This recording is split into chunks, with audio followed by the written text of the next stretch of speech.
let's say this end of March. End of March. It would be all of you. Yeah. I mean, Julian, sorry. I have 15 and 3 is what I'm reading. That would be So, you're not too far in, you're on track. Moving. Got to the end of March. Because when April comes around, April 8th is our graduation. So, Laura, you and I are going to be here about. You're okay. Caught up between now and then. Well, so do I. That's why.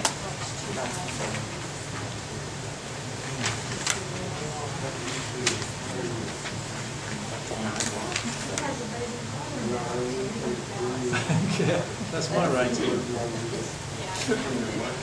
But I didn't mean about you screaming. It was like what I felt about it.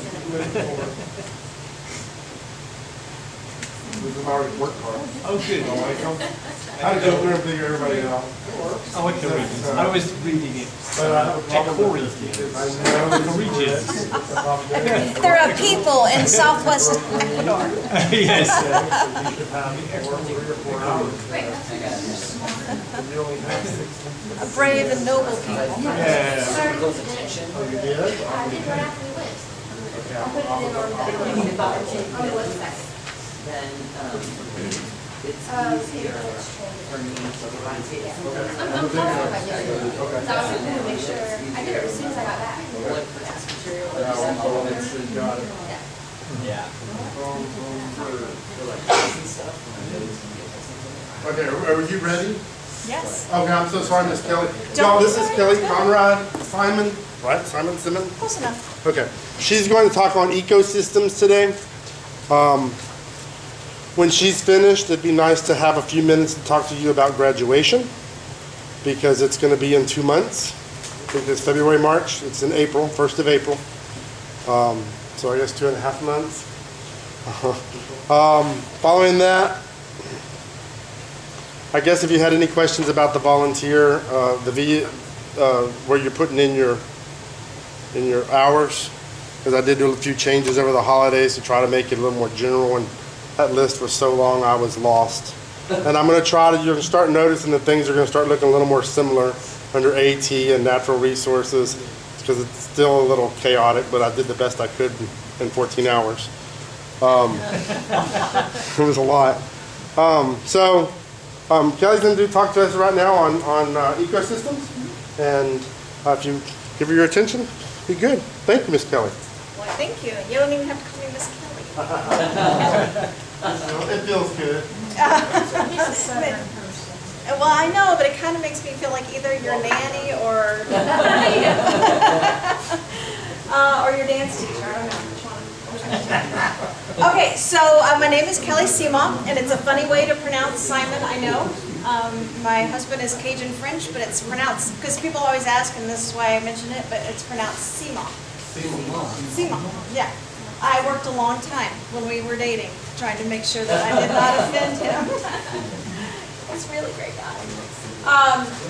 So I'm with Texas Parks and Wildlife as the urban wildlife biologist for Central Texas. I have several colleagues, one in Dallas, one in Fort Worth, one in El Paso, 2 in Houston, 2 in San Antonio, and 1 down in the valley. And what we try to do is connect with Texas Master Naturalist chapters and talk about and provide education and outreach on specific things regarding technical guidance, ecological systems, urban systems. The way wildlife, nature, and people interact is a big part of what we are involved in. And you know what, I'm going to dance all over the place, That's so fine. don't even worry about it. I was just making sure I was recording. Okay.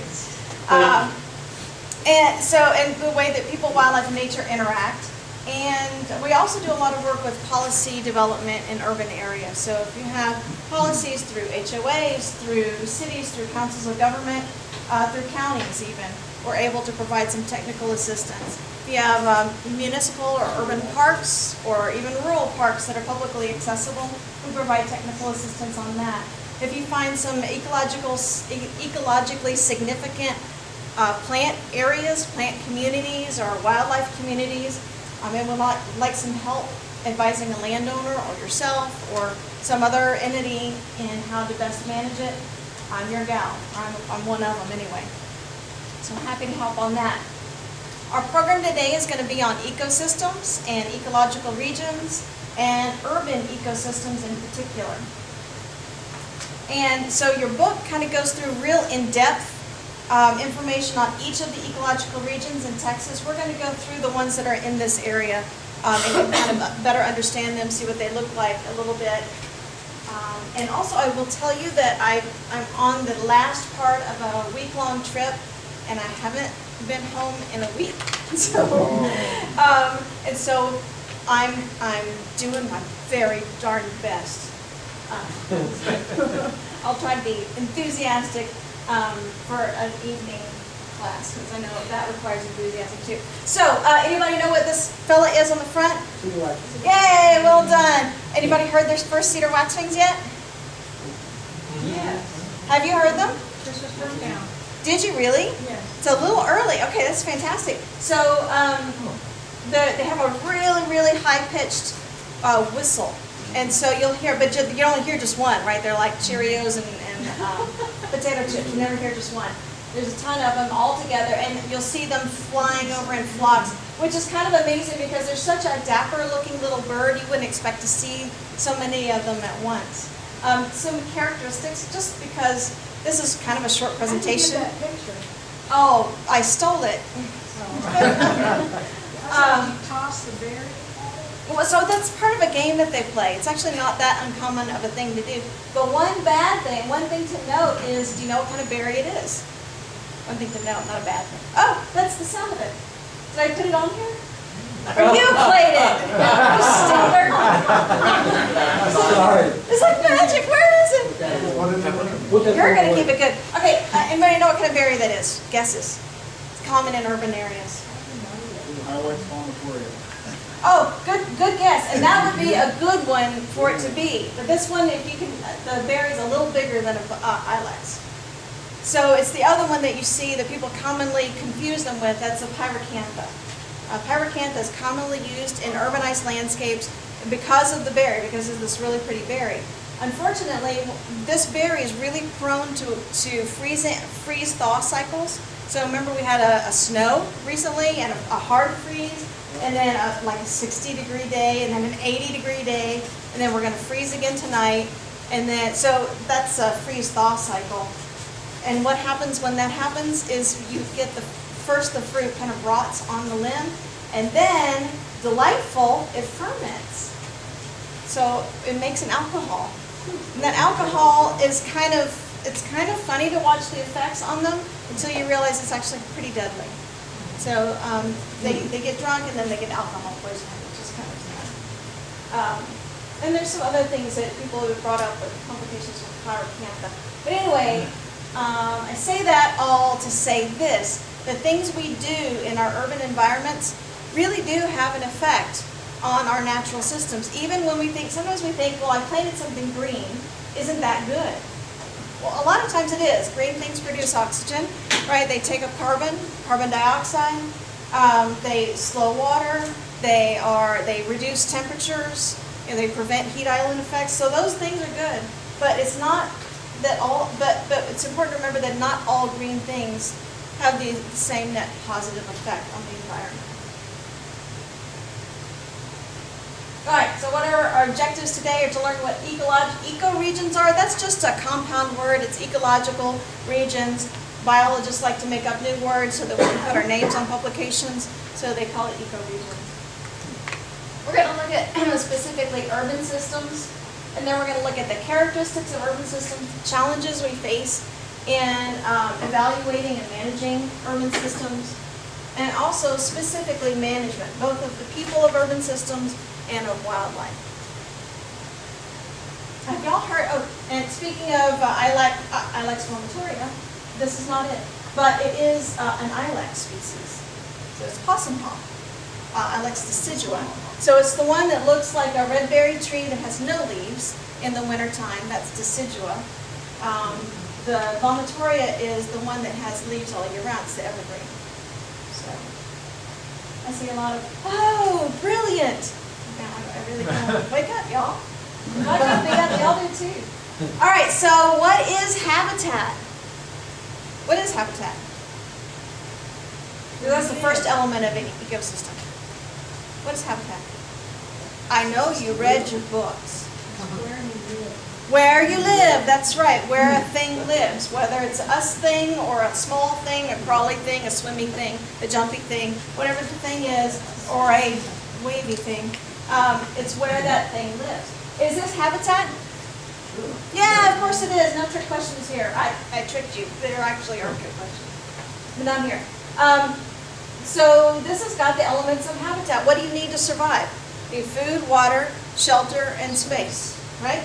So this has those things. It has native plants that provide seeds and leaves and mast, which is a fancy way of saying acorns and twiggy branches. It provides pollen and nectar and stems and burrows and all kinds of things that wildlife need to survive. How about that? Habitat? Well, yeah. Space. Yeah. So there's no value associated with habitat. I can say that this is habitat because it is. It's got food. It's got water. It's got shelter. It's got nesting areas, roosting areas. It's not great habitat for a diverse array of species, but grackles adore it. You know? So it's good habitat for grackles. That doesn't mean that we want to manage for that habitat. It just means we need to recognize that whatever space we create oftentimes is going to be habitat for something. Even barren front yards with St. Augustine grass and one sorry-looking Chinese pistache in the middle of it, although they're kind of pretty in the fall, I'll give you that. And like a Japanese yew on the side and a pyracantha on the other side, and that's it. That's going to be habitat. But it's going to be habitat for what? Like squirrels, maybe. If it's, I don't even know if it's going to be enough. Maybe the squirrels will like the pyracantha berries. There might be some stuff with the pistache. Chinch bugs. Yeah, they're going to love it. Doodlebugs. They dig it. House sparrows tend to like it. They really would like to have a millet feeder up front too. That would be nice. One of those, the wild bird seed that you get in the big box store. That's what they would love. Armadillos, they like it too. Okay, so the habitat is there, but is it the kind of habitat that you want to manage for, or do you want to manage differently for a wider variety? So this is habitat. And so when people call me up and say, you got to take care of the grackles in Austin, they're nuts, they're driving us, it's like the birds here. I say, well, why? We don't know, somebody put a spell on Austin, it's crazy. Well, no, it's because we've created this beautiful habitat for them. They like short grass, they like mature trees, and they like cheap, easy food. That's what we have in urbanized areas. When I say cheap, easy food, I mean they don't mind. You ever going to find a golden cheek warbler eating out of a trash can? No. You know how many pictures I have of grackles eating French fries off the pavement? I mean, they do that. They're able to survive and reproduce on that kind of a diet, so they do. Is this habitat? It's pretty small. It's in an urbanized area.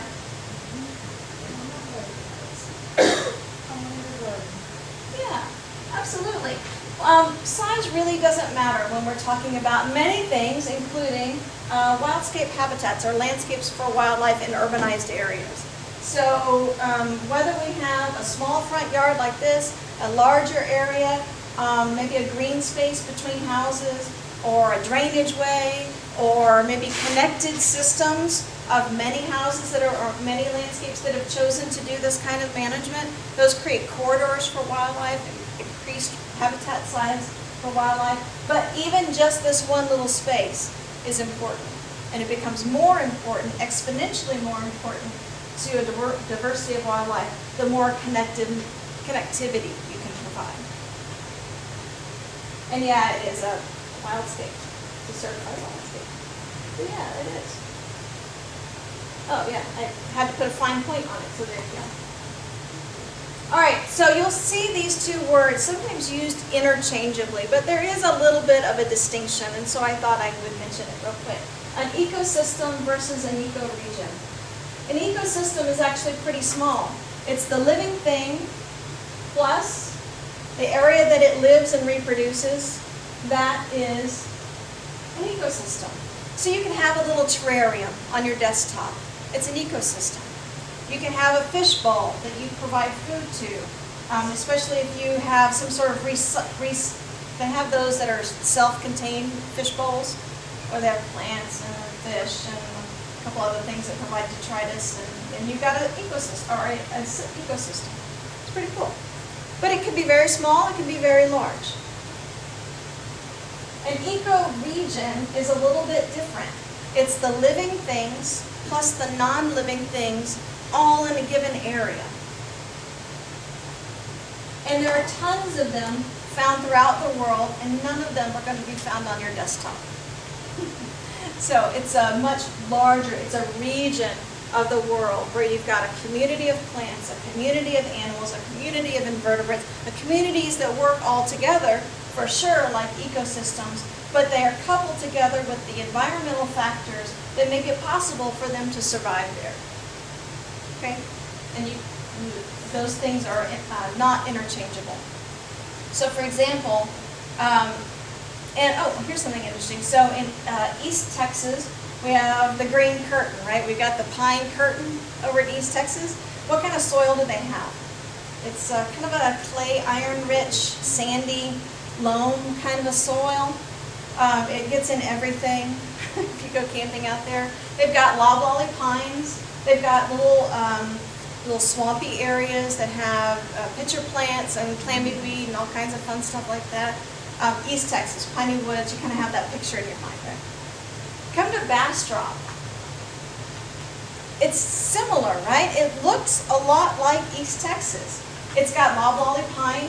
Oh, but you know what? Genetically, they're pretty different species. The loblolly pine of Bastrop is different from the East Texas loblolly pine, different varieties. And if you look at the shape of the loblolly pine, it looks different. It's a little shorter, squattier. My forestry friends will tell me they're wolfier, because they're kind of wolfier. Not quite as good at volume. And then the soil. Have you seen the soil? It is a sugar sand that is really, really fine. It's like after the fire, if you're able to go out to Bastrop State Park now, it's still recovering, and not all of the sand is washed away. You can walk through it, and it's like walking on a beach, a really, really nice beach, actually. It's really, really fine. Carrizo sands is what they call that. So it's a different soil. Also, is the weather in Bastrop the same as the weather in East Texas? No, right, because we've got less precipitation, less rain, than they do in East Texas, less water. And we also have more larger swings in weather. So we have deeper freezes and hotter summers. We have more variable cycles.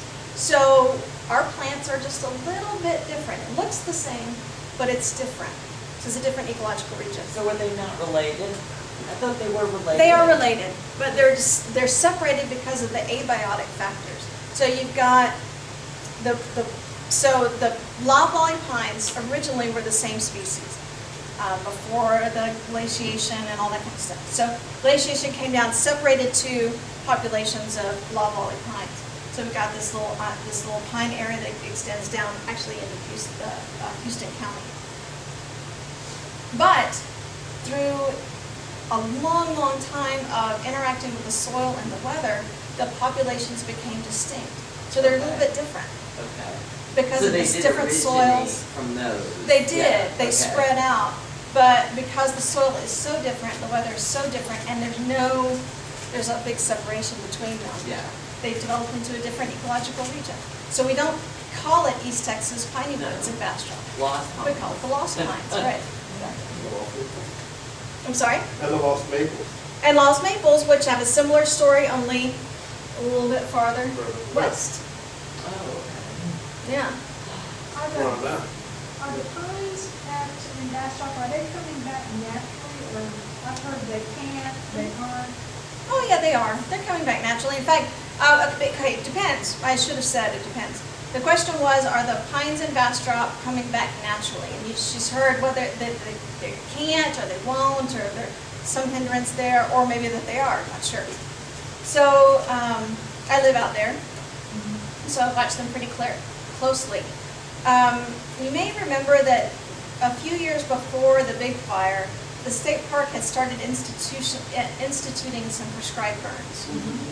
So there were a couple of different burn units that had already been burned in ideal weather conditions, which means not quite such a hot burn as it was. But it took out a lot of the yopon understory and cleaned it up and made more of a grassland, more of what it's supposed to look like. So they did a really good job of that. Also, there are some riparian systems that go through there. Those areas, the riparian areas and the areas that had been previously burned, did not burn as hot as the rest of the area. Those areas acted more like a natural burn, where they regenerated their own pine trees from a seed bank that was in the soil or was, carried from the fire. So that was good. Those areas that had never been burned or were heavily vegetated, had not been managed at all with the understory clearing, they experienced a very hot burn. And those areas are coming back with poverty weed, cottonwood for some reason. I'm not really sure what's going on there. I don't think they'll be there for very long. But poverty weed, sumac, interestingly, flame leaf sumac, and some other species. But poverty weed is a big one that's invading. And also the blackjack oak, because it's generating from the roots if they didn't burn all the way through. And a lot of them didn't, because blackjack oak has, I don't know if you've ever tried to cut through blackjack oak with a chainsaw, but you'll go through 3 or 4 of them. Blades, they're really, really tough.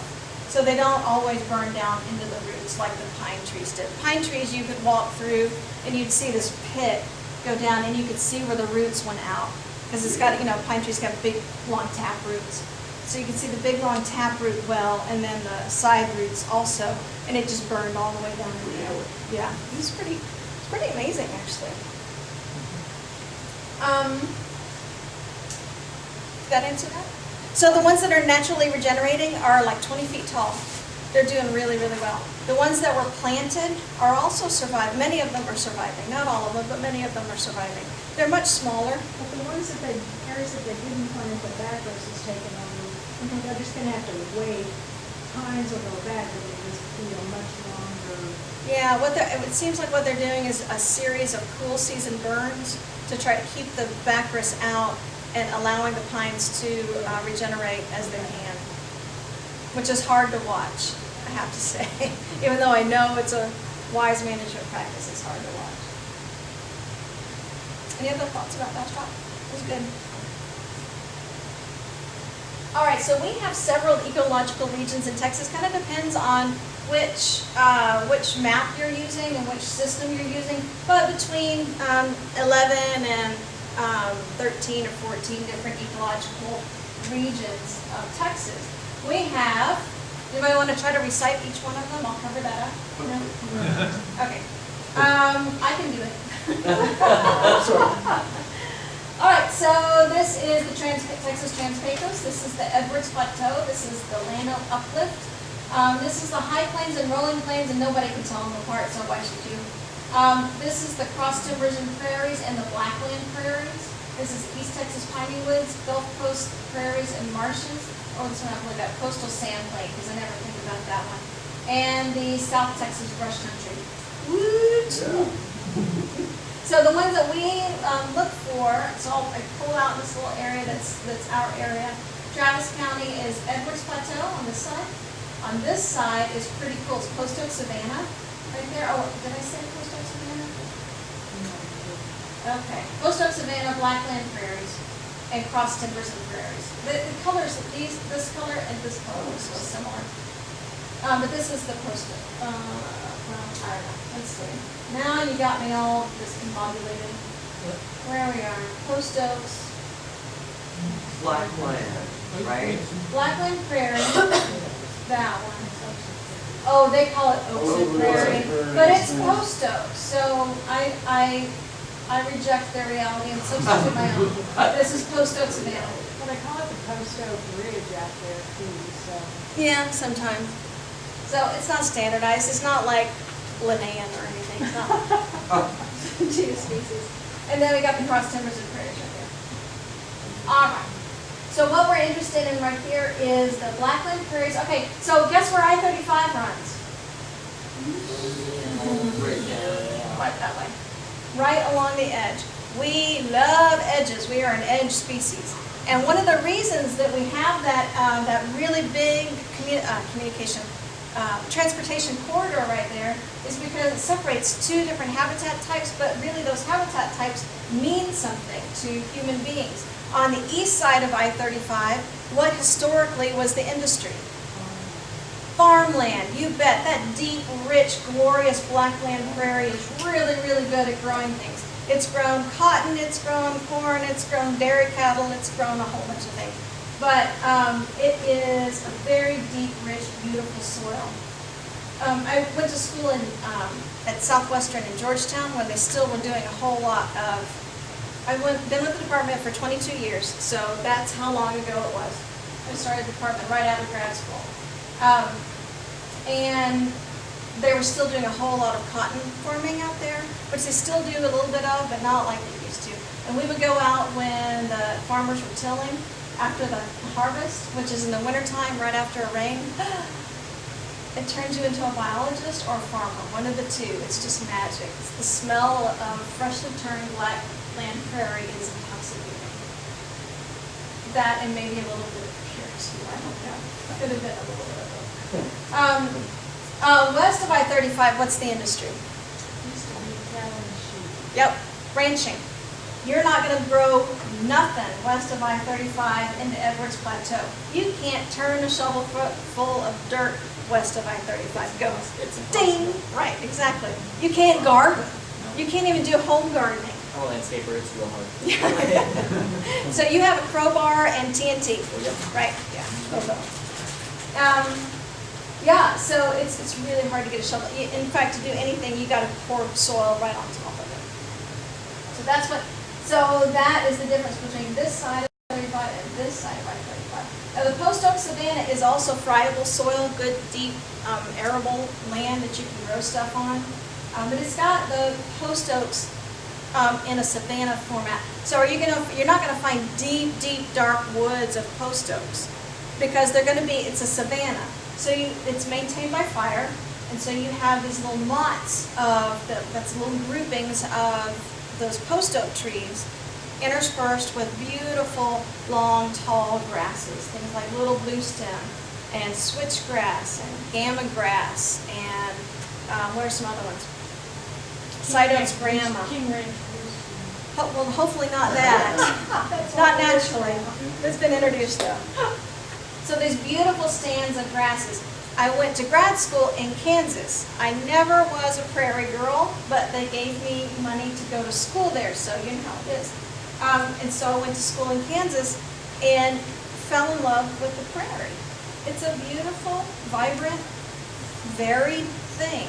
So there's all kinds of different grasses. I encourage you to find at least little bluestem and know it when you see it, because you'll be able to really appreciate good prairies wherever you can find them.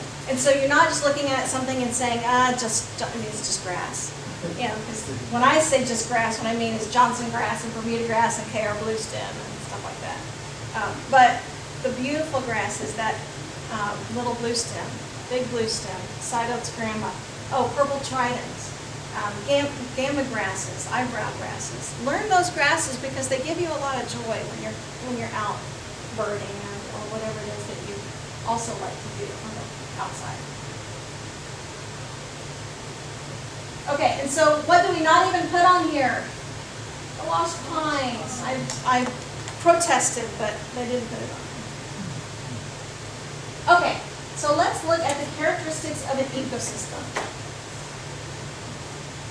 An ecosystem, remember, is those biotic and abiotic factors. Alive things and not alive things, right? So animals, plants, macroinvertebrates, benthic invertebrates, not really on land. But anyway, all those things. Soils, temperature, water. Okay, Okay, so those are the abiotic things, right? Soils, temperature, water, precipitation. Flora, fauna, those are the biotic things, right? Plants and not plants. And the last thing, come on, where it is? Oh, wait. Well, the last thing is later, sorry. That's how you've been driving all day? All right. So, we've already kind of gone over this, but I wanted to take a look from the 30,000 foot view and look at what Texas looks at now that you've had the scales fall from your eyes and you know more about the topography of Texas with regard to ecological regions. So notice this line right here. What is that? Oh, here's the coastline. Here's the Rio Grande, I think, somewhere in there. This right here. It's Balcones fault line. Okay, so Balcones fault line. This is San Antonio. This is Austin right here. This is the Colorado River. Goes out that way. And out that way, the chain of lakes, the Violet Crown, and all that kind of stuff, which we talked about in Austin. This is Austin. Oh, look at those. Pretty little pine trees. That was before the fire. So this is the lost pines right here. These deep green things here, are those pine trees? No, you're right. What do you think they might be west of I-35? Yeah, cedar. This is a winter image, so it's going to show the evergreen things best. So summer images will show this also, but it's a little bit harder to see. So, yeah, so this is the ash juniper. I warrant that, I think this is about a 10-year-old image.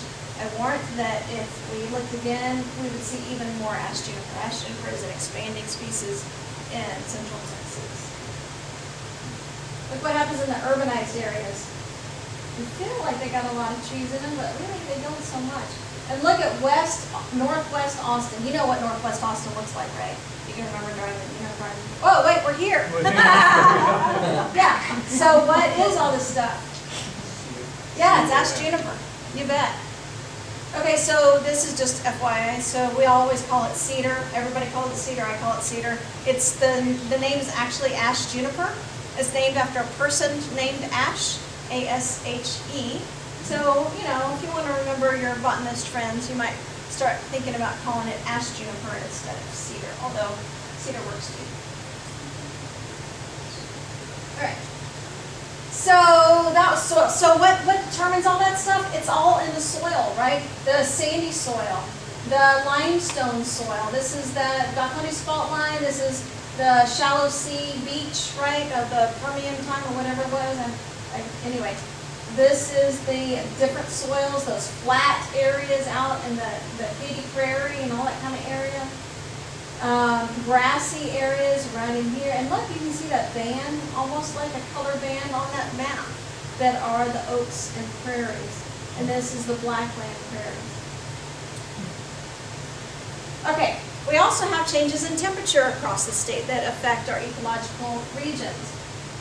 Here's a climate graph for Austin. So these are the seasons that we're kind of used to seeing, right? High temperatures in the summertime.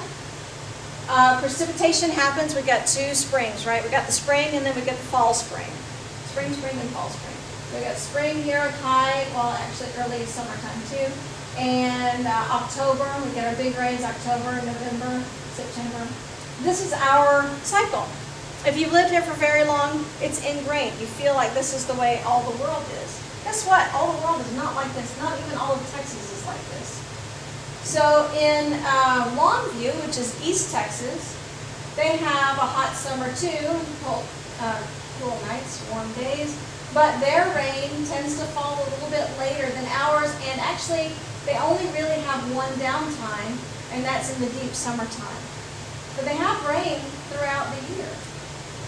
More dramatically, let's look at El Paso. What a weird and wacky place El Paso is. I have a hard time getting used to this when I go there.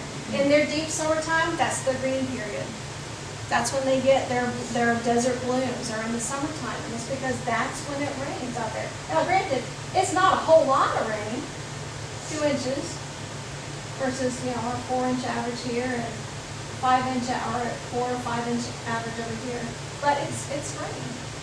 But they get nothing in late winter. Whereas we're pretty wet in the late winter. I think that's fascinating.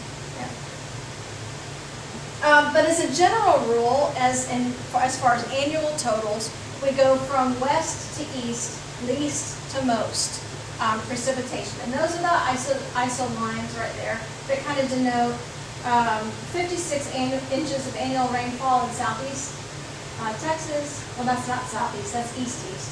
So, and a small little trickle over here, 8 inches in West Texas. That's pretty cool.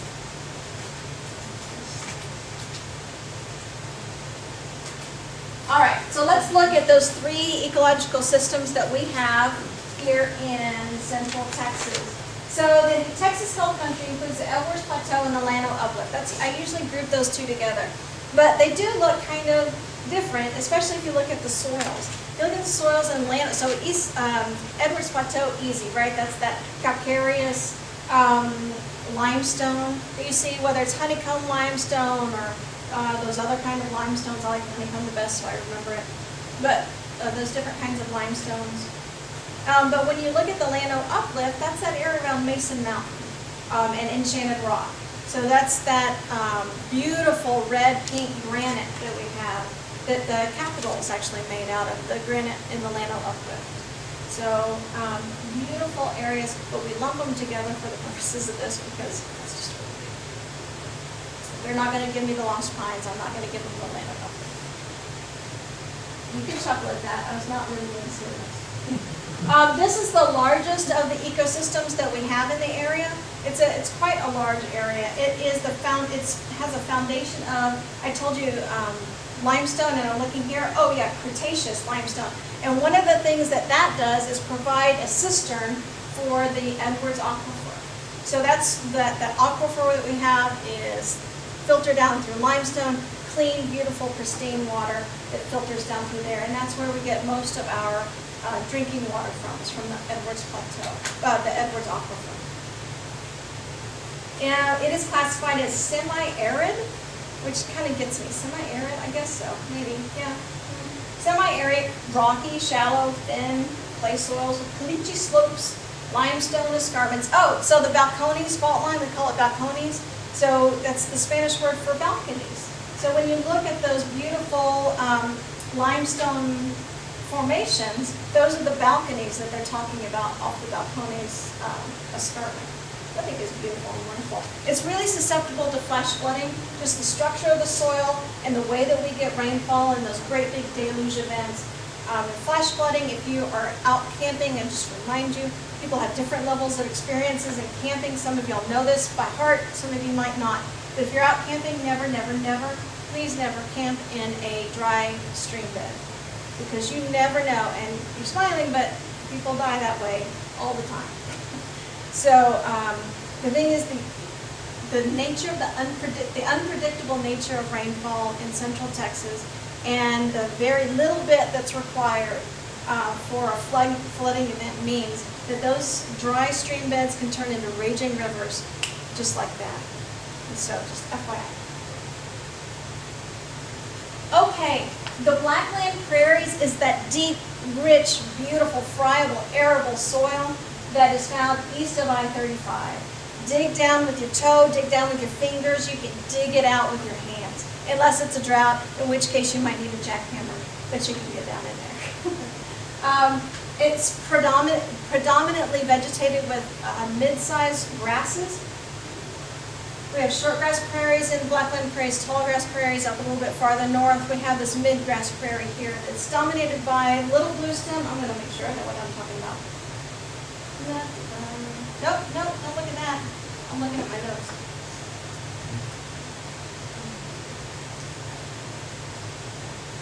Okay. Knowing that oh, there it is, bluestem, little bluestem, big bluestem, Sidotes grama, and switchgrass. Those are the dominant big four. Oh, and did I say Sidotes grama? I said that okay. Those are the big four that you need to know as the foundational grasses of the area. But we also have trees as well, cedar elm, blackjack oak. Soapberry. Oh, soapberry is one of those weird little plants that I, for a long time, was confusing with chinaberry, because it kind of looks like it, but it's not. It's a beautiful tree that also has those little waxy berries that are also used for soap making and wax making, because they're got a little waxy coat, just like chinaberry does. But it's not an invasive species, so huzzah, it's great. Great for birds and everything. Hackberries, which some people consider a trash tree, which makes my heart weep, because they're actually manna from heaven in the middle of the wintertime for many different species, especially of bird species. So they're really valuable. Now I understand they shed their branches with every windstorm, so you don't want them in the front yard, but they're really beneficial tree, foundational tree in the Blackland prairies. We also have flame-leaf sumac, which is poor man's red oak, right? It's a beautiful fall color in the fall. Red, oranges, yellows, golds, everything that you can have. Cedar elm is a fantastic plant in the Blackland prairies also. Oh, and bodark. You know what bodark is? Horse apple, yeah. Bodark, also called Osage orange. It's the thing that produces that weird globular fruit that is about like this, and it looks like an unripe orange. Looks like a green orange. If you cut into it and mess around with it, it'll turn your fingernails black, and also will eat away at it's got some caustic thing that, I don't know if it does to everybody like this, but it always makes my fingers tingle and hurt for days afterwards. So the reason I know that is because my graduate work was on wood rats, and wood rats dig Osage orange. They love it. And a lot of other species do as well. They're frequently used on windbreaks, as natural windbreaks or windrows along along property lines to keep soil erosion down, so slow the wind down. It makes a good longbow too. That's why it's called bodark, right? It's because it's got a real flexible wood. Native Americans used it for that. Maybe you too. I'm sorry? They fought wars over it, over the Osage orange. Oh, they fought wars over it? Yeah. Tell me. Why is useless? I don't know that. I mean, you could do it. One of you Several please say tribes over stands of Osage orange. Tribes battled over to control those stands. good, solid stands of Osage orange. Wow, really? Mostly in Oklahoma, but yeah. Well, that makes sense. Now if you're talking Oklahoma, that makes tons of sense because they're dominated by prairies and you're not going to find trees just anywhere. You know, there's something different that's happened in Oklahoma too with bonar. It used to, people planted it in hedgerows or windbreaks, and it stayed in those hedgerows for decades and decades and decades. And then it was like all of a sudden something changed.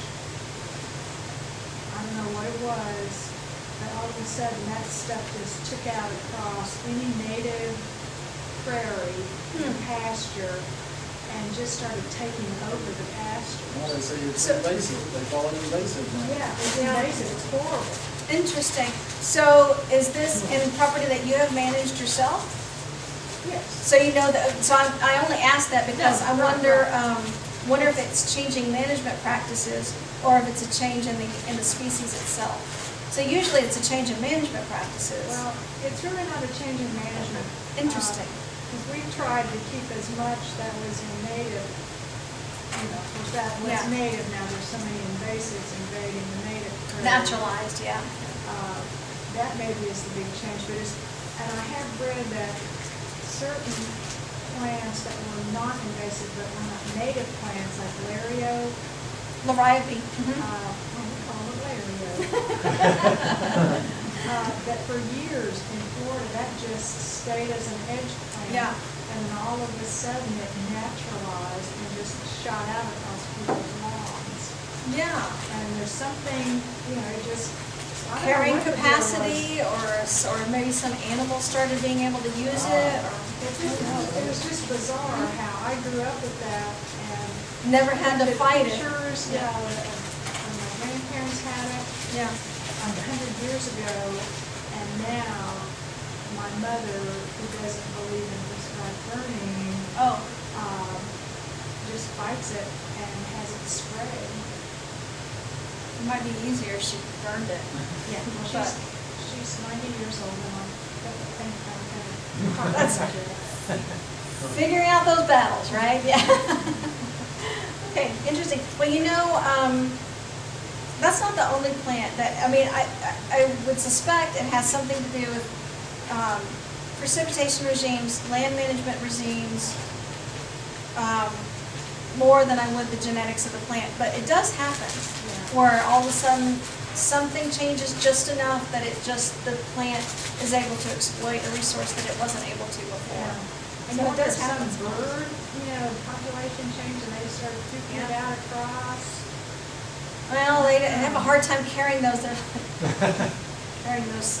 But you know what they look like When they open up, yeah, but I don't know the seeds are. or maybe it's your little wood rats are doing it, I don't know. Don't get on my wood rats, man. Neotomas are I have a lot of fantastic. nematomas too. Yeah, well, they usually stick to the fence rows also, Yeah. but that doesn't mean that something hasn't changed. So I Yeah, don't it's know. just, I don't know. Yeah. It just, things like that drive me nuts. Yeah, yeah.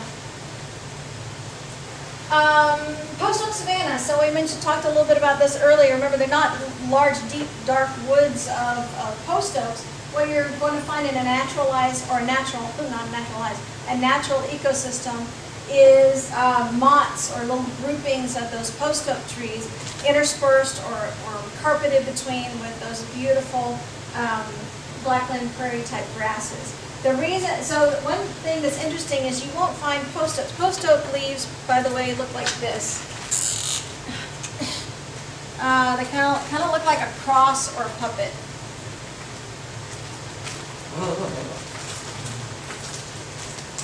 So that's actually a pretty darn post oak leaf. So that's a post oak leaf. And also the canopy of the post oak, especially right now, you can notice it. It's the main beams that are coming out from the tree are gnarled and curved and twisted, and they've got a really unique. They have a unique structure and form that's beautiful, and landscapers would love to replicate it.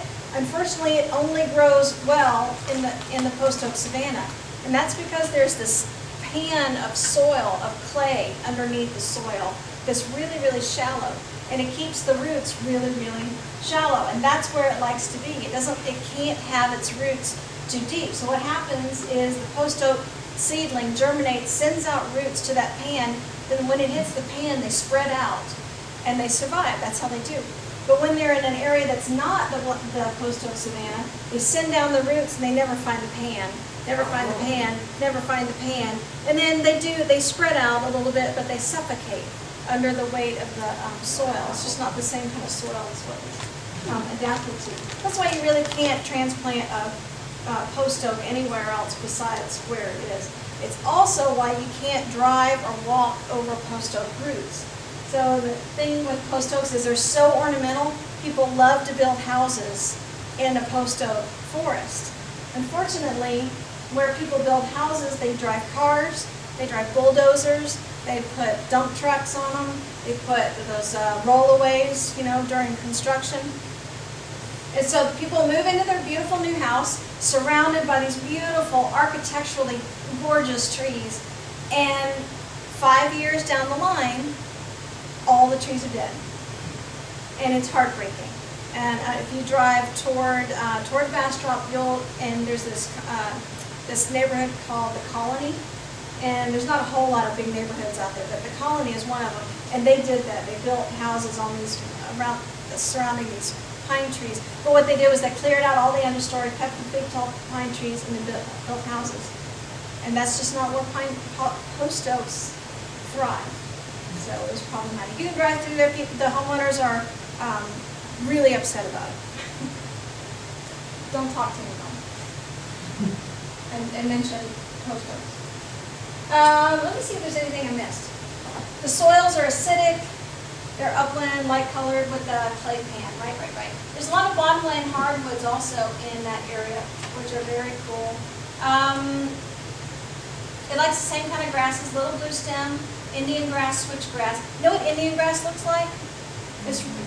So it's really pretty. It's maybe like this tall. The seed heads are about like this, The grass body itself is about like this.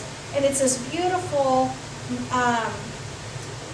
mid-bodied, I guess you'd say. It's not coarse like Johnson grass. It's not real fine like Mexican feathergrass. It's right kind of in between.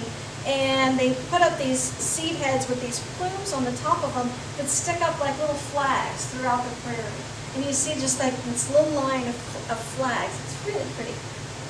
And you can find some, if you ever come out to Texas Parks and Wildlife headquarters, about 15 years ago we seeded some Indian grass, and about 3 years ago it finally took off. So it takes patience, even with people who know kind of what we think we're doing. Lost Pines of Bastrop, I mentioned earlier, we have the Carrizo sands, really, really fine sand, beach sand of the Lost Pines.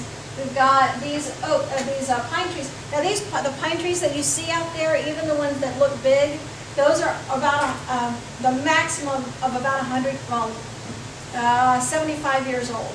Because most of them were logged out during the Depression and right after the Second World War, that span of time. It was just a good resource to use. Then I had the CCC guys out there, teams out there, and that's what they did, is they did a lot of logging. So even the deep dark forest that you see is really not all that old. Some of it is nice. Anything else about that? So this is a good place to see some of the species that you would normally have to travel out to East Texas to see. So you'll see pine warblers out there, you'll see clammy weed, you'll see some pitcher plants if you can find them. You used to be able to see dogwood. You can't see that. I haven't found another stand after the fire. I still love them. Of course you can see piney woods forests. Anything else? What are some other good things that you can see out there? Black and white warblers, I can't remember if we have them in Edwards Plateau. Yeah, we do, okay. What's some of that? So pine warbler and pine siskin, thank you. Any other things that we can see out in Bastrop? That was the first place we started seeing caracaras, was kind of in that Bastrop area, and then they started moving out, which was pretty cool. I don't know if you've noticed about the last 15 years or so, caracaras have really changed their distribution. Oh, what are some other oaks, by the way, that you find in the Lost Pines ecological region? You'll find occasionally a little finger of the pan, of the clay pan that comes down into Lost Pines, and so you'll find occasionally a post oak or so. But mostly what you find are blackjack oaks. You know what blackjack oaks leaves look like? I'll tell you. Fresh off my victory of the post oak leaf. They look like duck feet.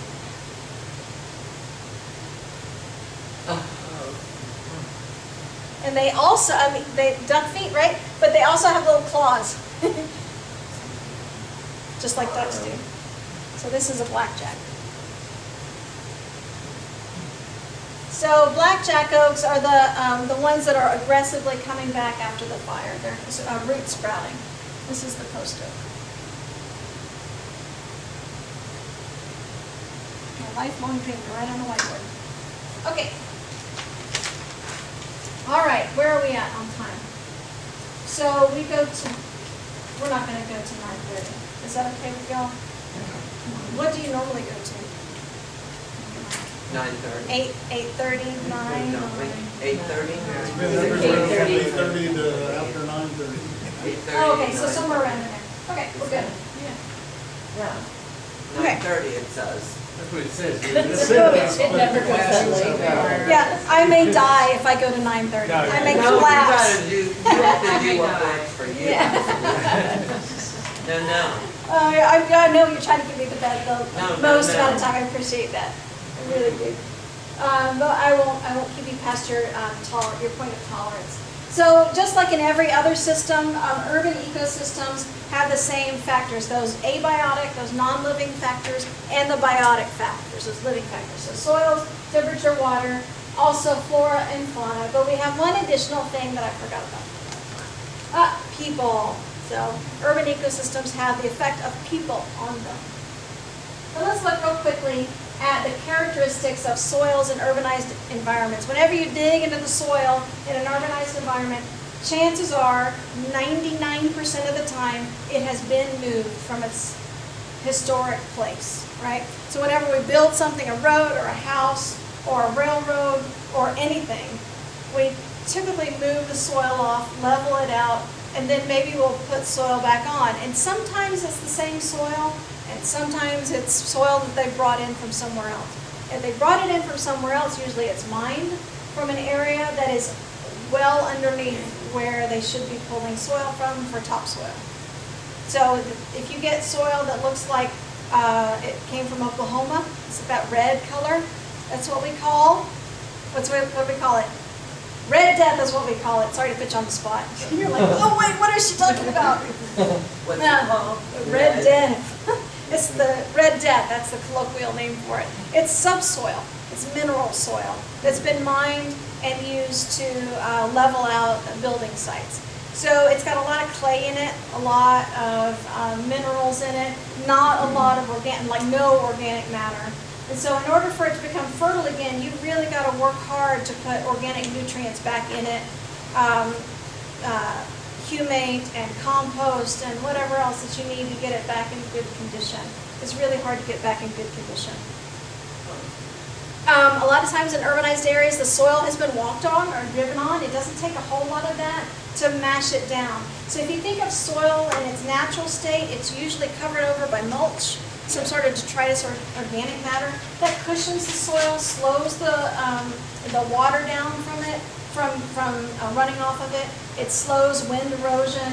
It keeps it cooler. It keeps it more moist because, you know, the water doesn't evaporate off.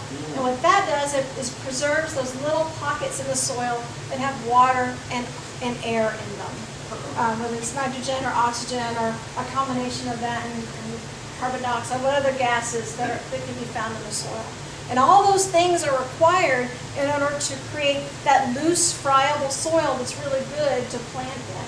But once we drive over it, we mash those little holes together and squeeze the water out of it. And if we do that enough, what happens when it rains?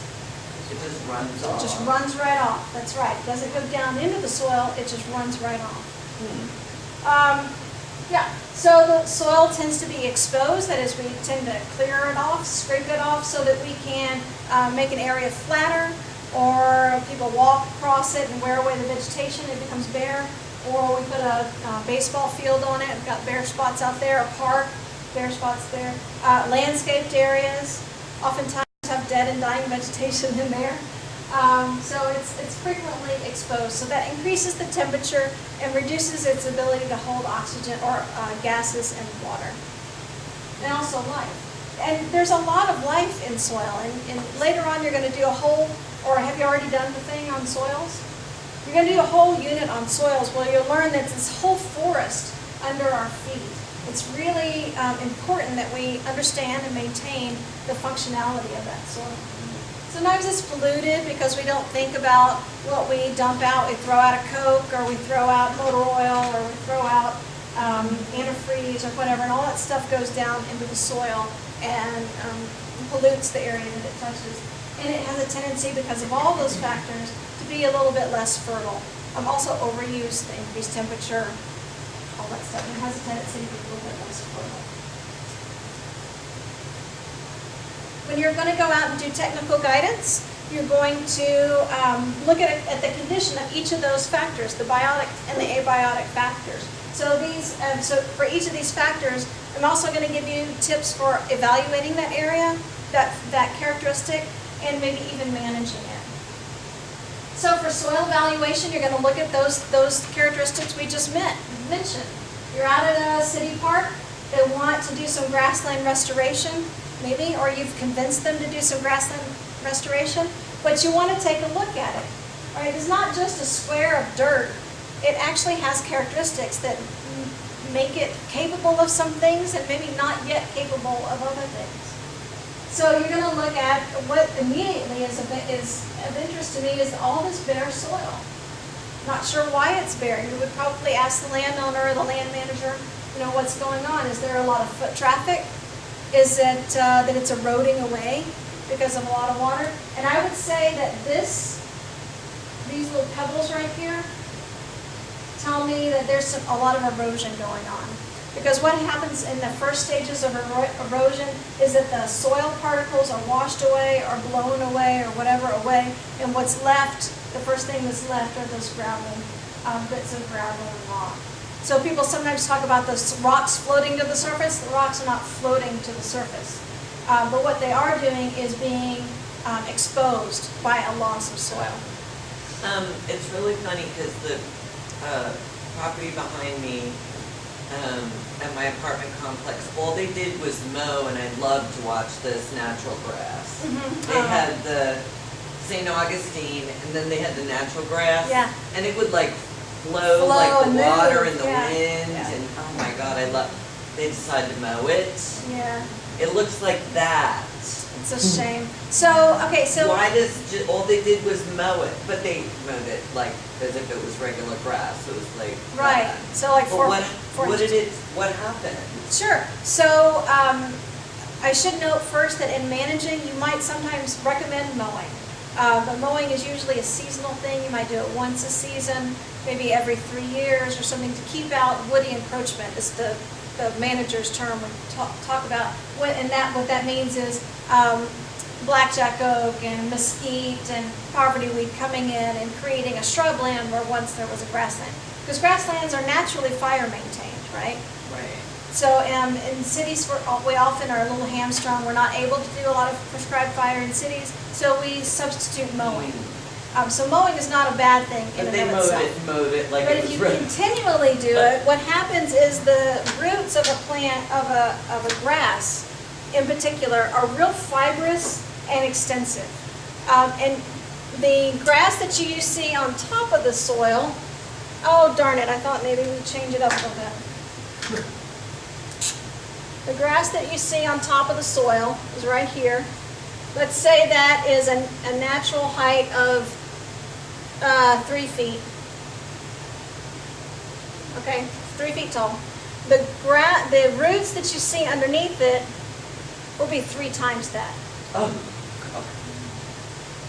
Extend about like that. And it makes this beautiful cone.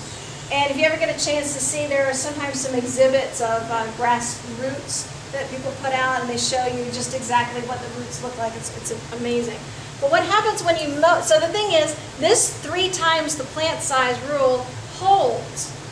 It's not just the natural size of the plant, it is the actual physical size of the plant. So if you continually mow it at 4 inches, the roots are going to be, what? 4 times 3 is 12. It's going to be a foot. That's it. So which root system is better able to hold the soil down? This one. Which one holds the plant in place better? This one. So if you got people running around on top of it and kicking it, and also notice our natural grasses are bunch grasses. That means they grow in bunches like this. Whereas turf grasses, the kind that really respond a little bit better to mowing, they're a turf. They're a spreading turf.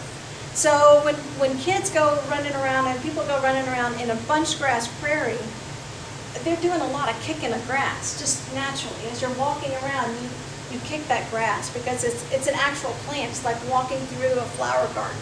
It's going to cause some damage. So if you add up human traffic, I know there's not a lot of human traffic on that outside edge, but it doesn't really take it's much. Water erosion, like the water, there's nowhere, it pools right there. Yeah. And so, I guess it's because the roots are shorter now. yeah, so what it would have done, so it's pooling, perfect. So what's happening is these roots, when I say fibrous, what I mean is like fiber, like a cotton pad or a sponge or a cigarette filter. It's fibrous. It holds water. Paper towels, they hold water. So when you have a good extensive root system, it's pulling that water down into the soil and holding it there. Not actively, but it's like capillary action. So a little bit comes down, and then as that comes down, more will come down. As that comes down, more will come down, and more and more. So the deeper the root is, the more pull it's got to pull all that water down into the soil. So the more roots you have, the less pooling you have, the more water you've got in the soil. Yeah, so it's really important for It riparian is. management and prairie management to have that tall grass. So this is a fight that we fought in Bastrop too, when we were reseeding after the fire. And people were going in and mowing those grasses around their homes. We're like, please, don't mow. Don't mow for like 5 years. Because the only way we're gonna get soil that stays on the ground is if you let the roots do their job. Hold the soil, pull the water down, and prevent erosion. Everybody see what's going on in California with the mudslides? Oh my God, yes. Why is it happening? It's because there's no vegetation, not just to slow the water on top of the soil, but to pull the water down into the soil. I'm gonna sneeze in just a moment. I apologize in advance. It's one of those, you know, those stealth sneezes? It's like not coming and, yeah. All right. So soil management, what can we do? Well, you're gonna mitigate those factors, right? You're gonna try to cushion the soil. So we're going to protect it from large-scale grading, compaction, pollution. Hey, guess where this was? Austin, during ACL. Yeah. Listen, look, this guy knew the drill, didn't he? Yeah. Be prepared. So anyway, by mulching, composting, and protection from the damaging elements, you can fix a lot of damage. But once it gets wet and compacted like this, pretty intensive management needs to happen in order for it to regain its structure. Because what's happened is you squished out all those little holes that I talked about earlier. The clay plates in the soil stack together and they become like concrete.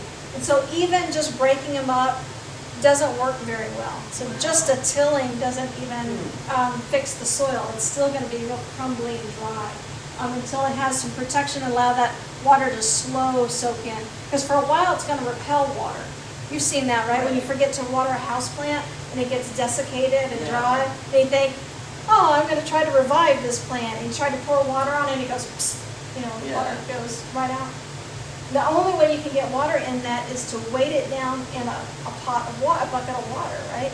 And that gives it enough time to slowly soak into those soils and just by sheer brute strength get it watered in. So what do they do out in Zilka Park? Every year they put out this mulch. They spread out dillo dirt and try to revive the Zilka Park from the damage yet again. But there's only so much that's so long that that's going to work. But they do a really good job of it. All right, temperature characteristics. We all know that they give 2 temperatures on the news, right? They give the, what do they give? They give the interior one, and then they give Bergstrom. Bergstrom used to be the ex-urban, the rural temperature. But now have you noticed they've started getting, I keep wanting to say Camp Swift, it's not Camp Swift. Mabry, thank you. Yeah. So Camp Mabry and Bergstrom. And those temperatures are starting to get closer and closer together, I've noticed. But what used to happen is that Camp Mabry always 2 or 3 degrees warmer than out in Bergstrom. And that's because of this urban-rural gradient.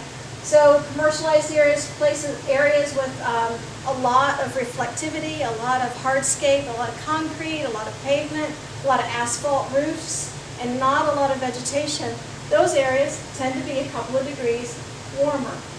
And then as you go farther and farther out, you see some changes in temperature. It gets a little bit cooler. It's not a huge change of temperature, but it's consistent. So that does make a difference over time.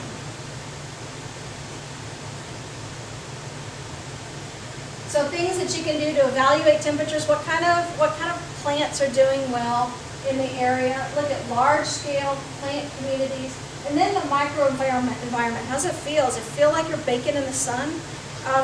You can tell this even in a small landscape. So if you think about your home, you know those areas where it's really hot and dry, especially in the summertime, right? You know those areas that get a lot of sun, a lot of western sun, a lot of reflective sun, like maybe you've got a brick wall and a sidewalk, and then you've got this little garden strip that doesn't grow anything because it's always 110 degrees.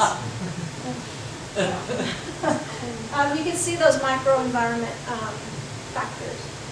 And look at the vegetation water, as I mentioned earlier.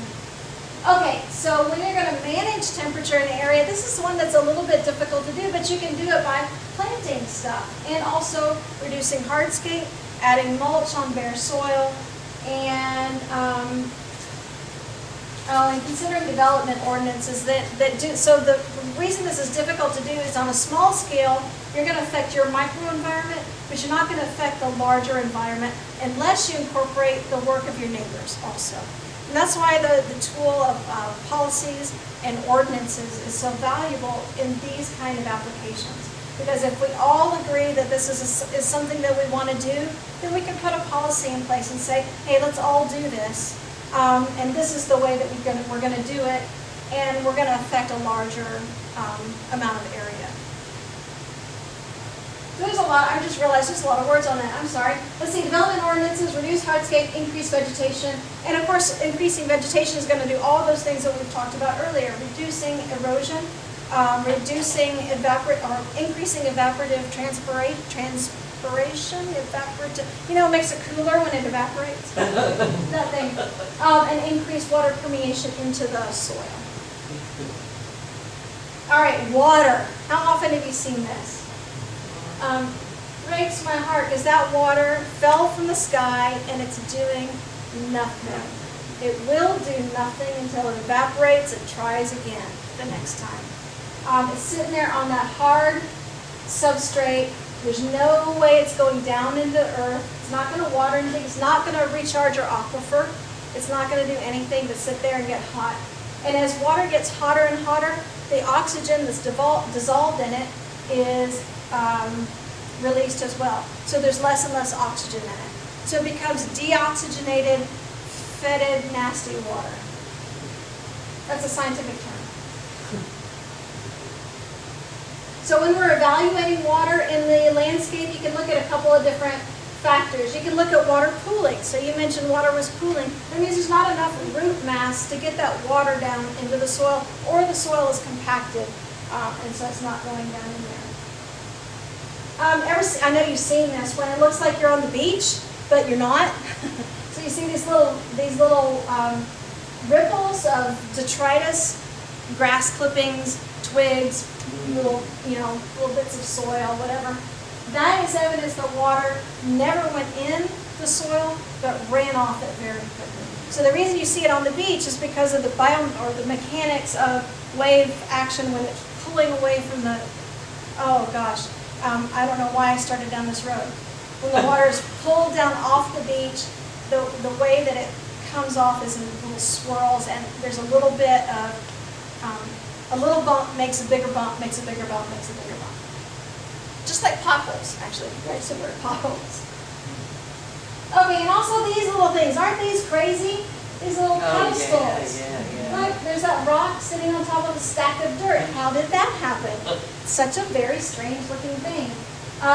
You magnify this by 1 million years and you get Utah.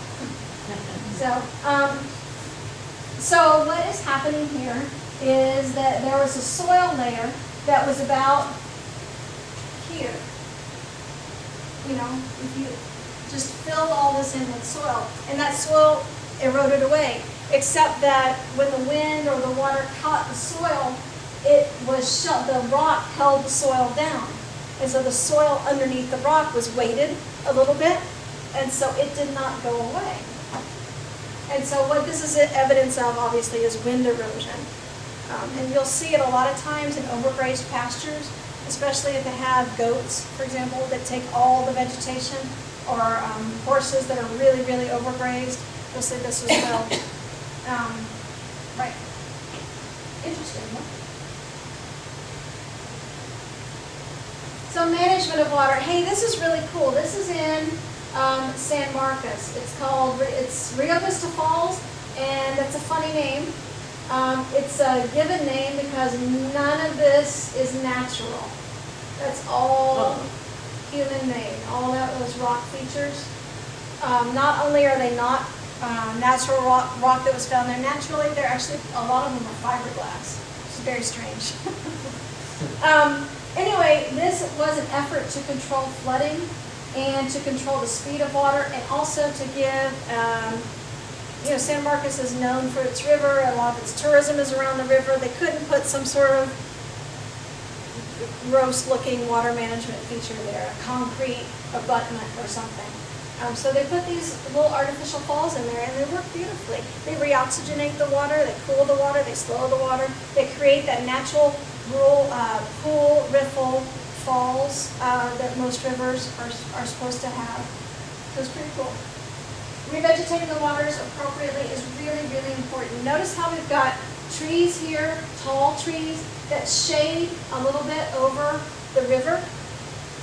That cools the river, and as you know what happens when you cool the water, you increase its oxygen capability, oxygen holding capability, the dissolved oxygen content.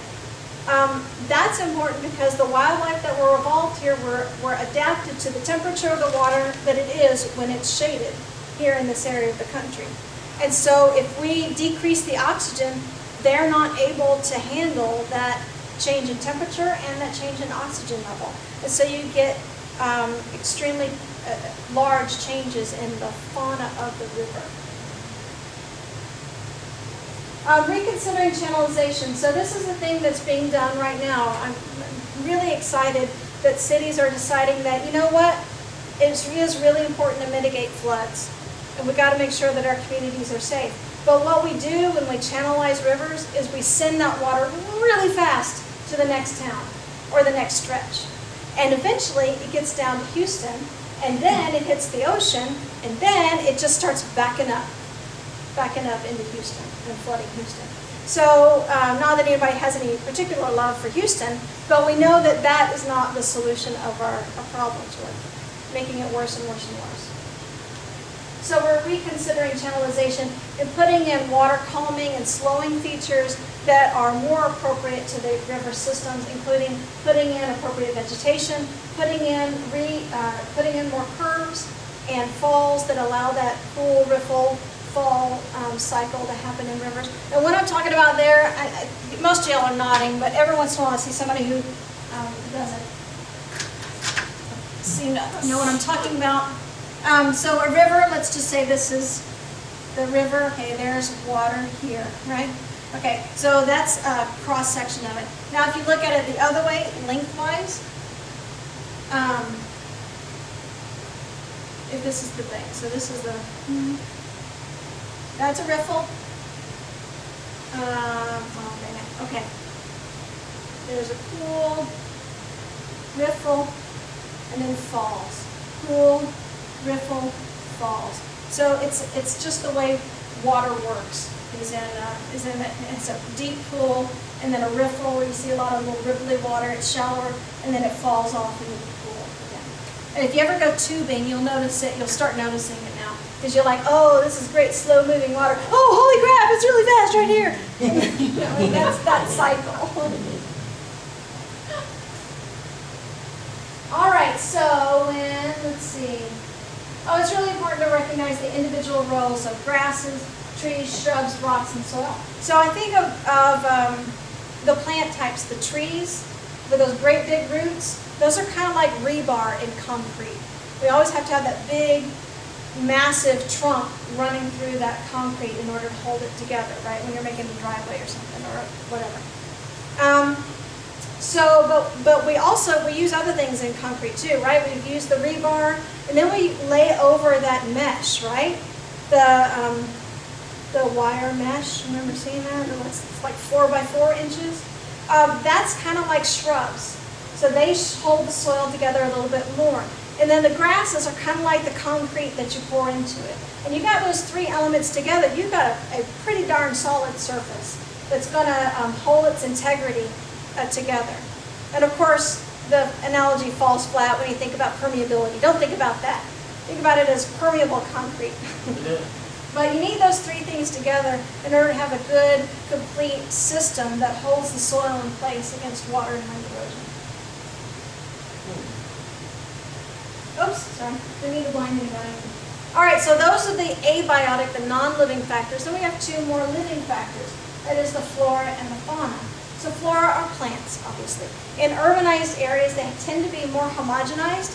That is, we all choose from the same landscape companies, and we're choosing the same plants that we recognize. Right, so we're doing a whole, and we also, the first thing that we do when we look at a piece of land to build on, what's the first thing we do? We gotta clear this out, right? So we clear out all the understory. Unfortunately, there are a number of different species that depend on that understory for survival. They only nest between 2 feet and 6 feet, for example, off the ground. And so those critters are immediately taken out. So we do that for a reason. We do that for safety. You know, we want to be able to see everything. We want to be able to see people. But if you think about going into like a parking lot, for example, you have more visibility in a forest than you do in a parking lot. Because a parking lot hides everybody and everything, right? You know, all somebody has to do is this, and they're disappeared from you. So, you know, we gotta consider our fears and make sure they're relevant to the situation or in proportion to the actual danger. We tend to decrease the diversity I mentioned earlier. Oh, we fragment like crazy because we've got a ton of different landowners per acre or per 100 acres. So we all have our different ideas of what we want to do, and we put in roads and sidewalks and houses and buildings, and all these things break up the habitat, and that separates the food from the water, from the shelter, from the space for different wildlife species. So when you're going out onto a piece of property and you're going to evaluate it for technical guidance to help people manage their land a little bit better, you'll look at the layering. You're going to see, is there any understory left? Is there anything that is going to be able to grow up into a big tree? So for example, do you have baby trees as well as mature trees? Do you have a diverse age range of vegetation? Do you have a lot of exotic species? Is it primarily ligustrum and, you know, whatever? Mandina, pyracantha, crepe myrtle? Oh, nerve there. So are they species native, but they're in early successional stages? That is, things that are kind of weedy species, like ash juniper. Ash juniper is native, but it's an early successional species rather than a more climax species. That is, it's a species that comes in and colonizes an area, and it's a band-aid, right? Ecologically, functionally speaking. It restores the soil, it helps, but the problem is if we keep it in constant agitation, we're going to have constant early successional species. So you want to be able to move those successional stages up along the way a little bit. Do you have a good variety of species, or do you have all of the same species? Good varieties of species are really good in urbanized areas to give a diversity of habitats for a diversity of wildlife animals, because they're challenged in that already, because diversity is already low in urbanized areas. You have a lot of fragmentation. More fragmentation typically is not as good as less fragmentation. It kind of depends on the species though. Grackles love it, love fragmentation. They're cool with it, they're A-okay with it, helps them compete very well. However, house sparrows, they don't mind it either. But there are other species like golden cheek warbler that can't handle quite so much fragmentation. And with that comes edge. That's that where two different habitats come together. So when you're managing for flora in an urban ecosystem, some things you might want to consider is to encourage native species restoration, conservation if they have them, and then reintroduction of native species as well. That's a really good thing. Managing those exotics, you may not be able to take them all out, but prioritizing the ones that are maybe the worst or maybe the easiest to get to, or whatever your management plan calls for, you're going to try to do a consistent procedure to knock those invasive species back, and importantly, replace them with native species that are appropriate to the area. So if you take out some ligustrum, which is an understory tree that's evergreen, that inhibits the growth of anything underneath it, you'll probably want to come through and put in some early successional native grasses. And that will hold the soil down and prevent germination of more ligustrum, hopefully, in the future. Because if you leave it blank, if you leave it open, what's going to happen? It's just going to be invaded again. Because the reason it's there in the first place is probably not because somebody planted it, but because it's invaded a disturbed area.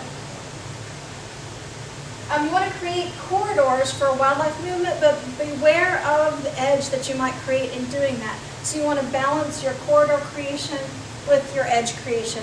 I say that because of some experience in creating a corridor that then became a predator hangout. It was like fast food for predators. So, we wanted to make sure that we balance one specific type of habitat as a corridor with maybe breaking it up just a little bit, which creates more fragmentation, but it also prevents them from using it as the buffet line at movies. And then we want to look at second to lastly, we're going to look at the animals that are in the area. Do you see a whole lot of early successional animals, like grackles, sparrows, native mice and rats? Not all of them are early successional, but some of them are. Exotic invasive species, that'd be like pigeons, rock doves are exotic species. Starlings are exotic species. Norway rats are exotic species. So these animal species that are exotic. Early successional or mesopredators like raccoons, possum, they're not bad. It's just that when you've got a lot of them, you can tell that they're exploiting a disturbed habitat because they do really, really well in disturbed habitats, whereas other species don't. So if you have other species in place of those mesopredators, meso means medium, predator obviously means predator, then you have a more balanced ecosystem. Urban areas tend to have more granivores because there's a lot of grain available in urban areas. So you see things like house sparrows and brown-headed cowbirds, excuse me, and other seed-eating birds, mice and rats, that do very, very well in a seeded place. And you also see birds that have altered their behavior. How many people have heard the stories of the mockingbird that sings all night long in the neighborhood? Yeah. I've heard them. Yeah, so you probably have heard them. So that's not a natural behavior. They're responding to the street lights and the ambient light that's increased in urbanized areas. And they're doing what they normally do during the mate attracting season. So they've actually increased the length of their mating time and reproductive time. And guess what? We got a lot of mockingbirds in urbanized areas. Not a ton, not like grackles, but they're not uncommon. One of the reasons is because their reproductive capability has actually been increased. Whereas other animals need more or less light, less ambient light, and so their reproduction is actually hindered. So, that's a thing that happens. So, when you're evaluating, when you're out on your technical guidance visit and you're looking at evaluating the animals of the area, look at the composition. Do you have predators? Do you have exotic species? Predators are not bad, they're good, but what kind of predators do you have? Probably not going to have mountain lions in urbanized areas. I know everybody says that they've seen one. We haven't been able to confirm many of them yet. Some of them we do. Anyway, there's not a lot of them in urban areas anyway. Do you have a lot of exotic species? You have fallow deer, for example, those little tiny spotted deer. Do you have a variety of species, or do you have species like this, and white-tailed deer, which are native and entirely appropriate, but at way too high a density in urbanized areas? So that's something to consider. And do you have species that are considered pests? So pest species is kind of like calling something a weed, right? It's very subjective. It's all in the definition of who gives it. So a pest species is really one that is doing an undesirable thing, whether it is eating their bushes or it's running in front of their cars and causing damage to their car as well as themselves, and also nobody wants to hit a deer on the road. Or whatever it is. Is there a pest? Are they grackles? Are they like congregating at such a high density that they're defoliating the oak trees that are in the area? So are they pest species? Though that overpopulation of a species is actually a sign that something is out-competing everything else and maybe has too many more calories than the habitat can actually sustain. So by that I mean they've got supplemental calories like French fries and trash and things like that they're able to exploit. And so they grow to a density that would be much, much higher than they would be found out in a natural ecosystem. Why is that a problem? It is a problem. That's actually my question to you. Depends on where they roost. Yeah. Yeah, true. You haven't mentioned coyotes at all. Oh, it's only because didn't think of them. We can. Oh, We can talk about, really? yeah, they're these are Oh, because predators. that's the big thing, you know, now. Is it the thing? They go up and down. It's People, the big, well, I live out here, where we are here. yeah. Steiner Ranch. Yeah, so some people Yeah, then have you been know, worried. around here, they're, I don't know, to me, they don't, I see a lot of gray fox too. Uh-huh. That's Um, awesome. But, you know, people let their cats roam outside at night, and people leave food out for other animals at night. You know, a lot of the things you're not supposed They to do. invite them in. And then Yeah. and then they panic when they see one, as if it's gonna come after them, or it's a wolf and whatever. I Yeah. don't know, it's just, there's so much. Okay, so just, About it just out here. relational fear versus Is maybe that not a as reasonable. Successional. Yeah. Yeah, so they are what we call really adaptive. Yeah, so they respond, so they have been one of the most persecuted species in North America in the last 100 years. They are the top predator that has been, or the top animal that has been controlled by wildlife damage control and any other organization that goes out to respond to farmers and ranchers' desires for them to be extirpated. Unfortunately, or fortunately, they respond to decreases in population by increasing their litter size. Yeah. So the population goes up. Plus, they're really plastic, they're really adaptable, and they're very able to exploit whatever environment they're given. So we were talking earlier about changes in behavior. So coyotes by nature or in natural areas are active in the mornings and in the evenings. It's like this graph you can see there. So in the sunrise and sunset, they're really, really active. In urbanized areas, they're actually changed that cycle to become almost entirely nocturnal. So you won't see them very often in the daytime because they've changed their behavior as a response to people not really liking them in their cities and persecuting them and throwing rocks at them and stuff like that. So it's actually not a bad thing. Also, coyotes' natural diet consists of mice, rats, rabbits, for the most part. That's what they really like to eat, mice, rats, rabbits, and then whatever else they can catch. But those are the things that they really like to eat. What are people doing when they put food out at night? They're feeding mice and rats. Now they think they're feeding birds and maybe raccoons, but the majority of the food is actually often used by mice and rats at night when they don't see it, and possums too. So that's the prey species of the coyote. When you got lots of mice and rats, what's going to happen to the coyote population? It's going to increase. So of course you're going to see more coyotes in urbanized areas. You got plenty for them to eat. They do occasionally take a cat or a small dog, but the truth is more cats are lost to cars, poisons, cruelty by people, and other things. And we highly recommend, for the safety of the cat, as well as the integrity of the habitat, to keep them inside, especially at night.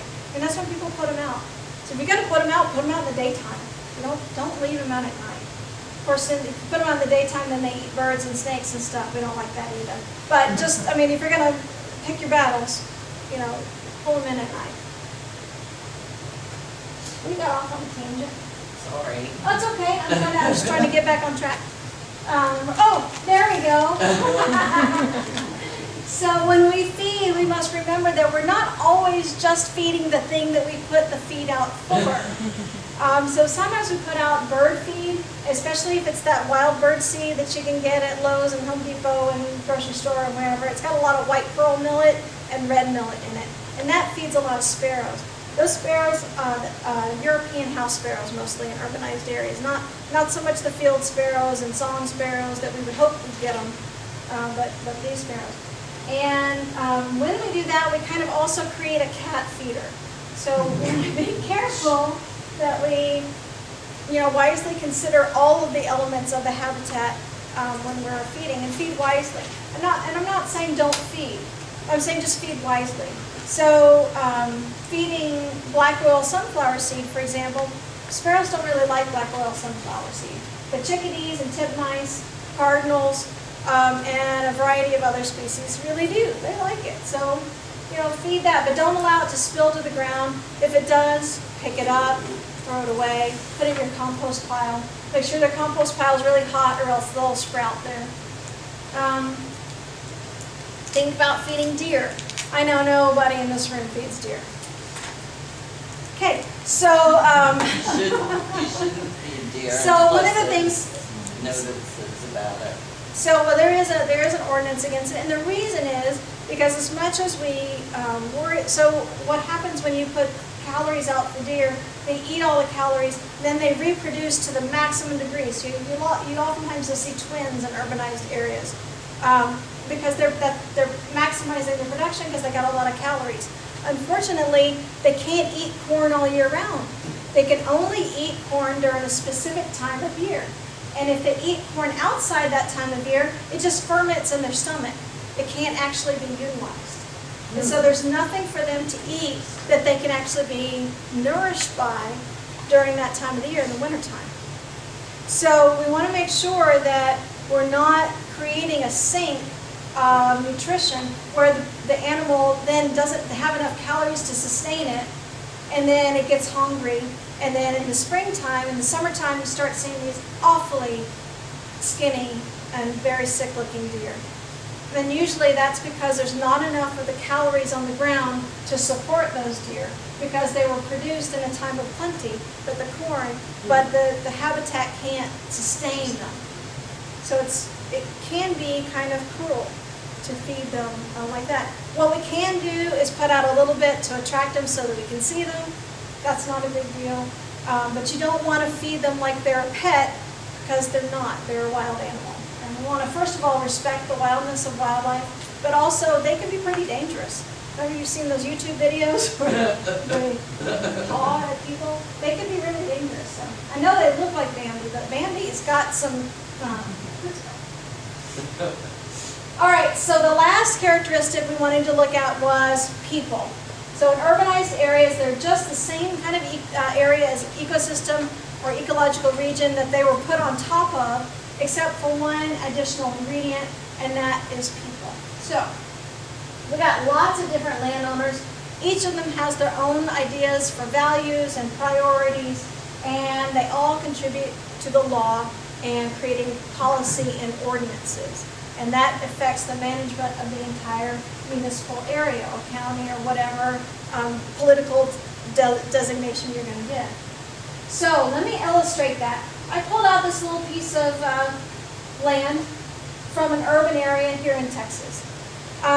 It is, I believe it's 500 acres. Let me make sure. Let's see.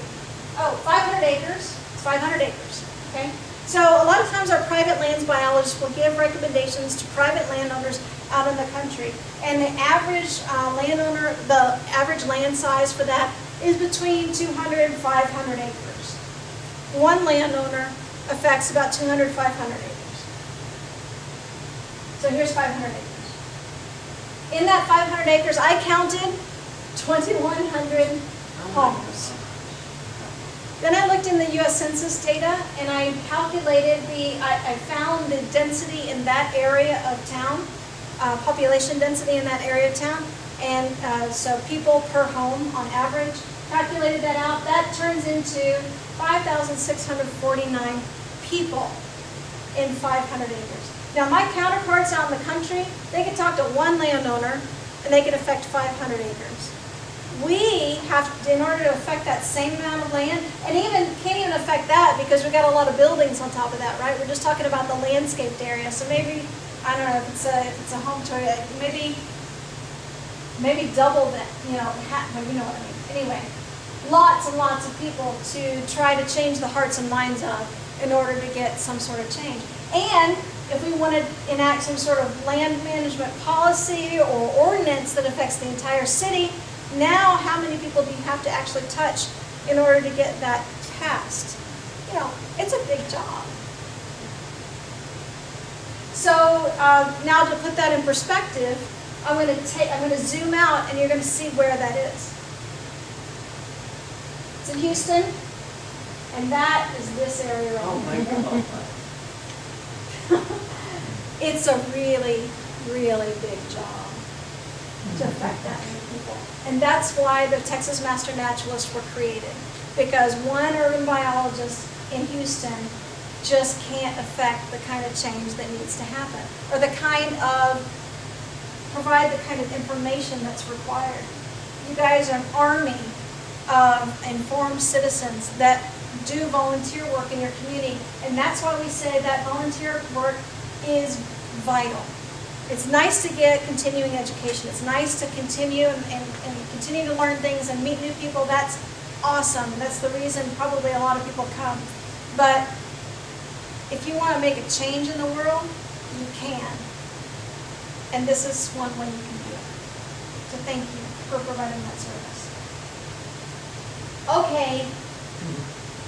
So now let's talk about scale again. We talked about the scale of 500 acres in Houston. Now let's look at the population of Dallas-Fort Worth plus Houston metropolitan areas equals 11.7 million people, which is the population that is greater than 44 states of the Union. We got lots of people here in Texas.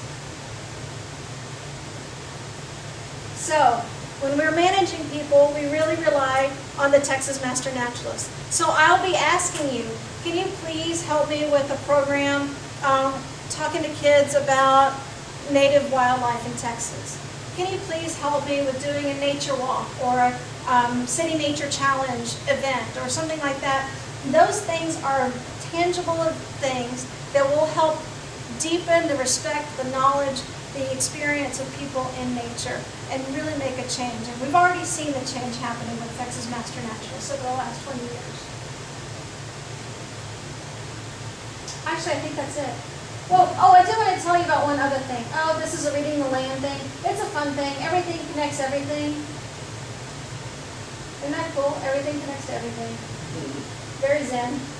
What are these plants telling you? Let's see. Yeah, we're almost okay. So you go out on the property. Remember, we're talking about property management. You're going to go out, you're going to evaluate land. You're going to see what it's telling you. You see property that's got agarita, juniper, pencil cactus, and buckeye, red buckeye. Nice plants, not bad plants. So this is telling me that, and you don't see much else, that we got a lot of deer on this property. Because deer don't like these species, but they like just about everything else. Now, if they're starting to eat the juniper, you know you got a lot of deer on the property. And they do that in hill country, right? You start seeing this, it looks like the rancher went out and he limbed up all of his juniper. Or he looks like he took out a torch and just burned off the leaves off the bottom half of the juniper. Those are really hungry deer. And they're getting the last little bits of green that they can get. What about when you see this? Snail seed vine, red bud, and kidneywood. That's a place that has a good, well-managed herd of deer on it. Or maybe not many deer on it. Because deer treat these plants like ice cream. They're the first thing that get eaten. So if you are going out and you see some small redbud trees, especially because they love the small ones, up to about 5 feet, they dig them really, they just trim them back all the time. If you see some small redbud trees, you know you're doing well. A lot of times in the hill country, you'll find kidneywood that looks like a bonsai tree because it's shaped beautifully. Because kidneywood is really, really tough. It can take a lot. And it can take a deer hedging it too, but it'll look like a little bonsai tree. They're supposed to be big shrubs.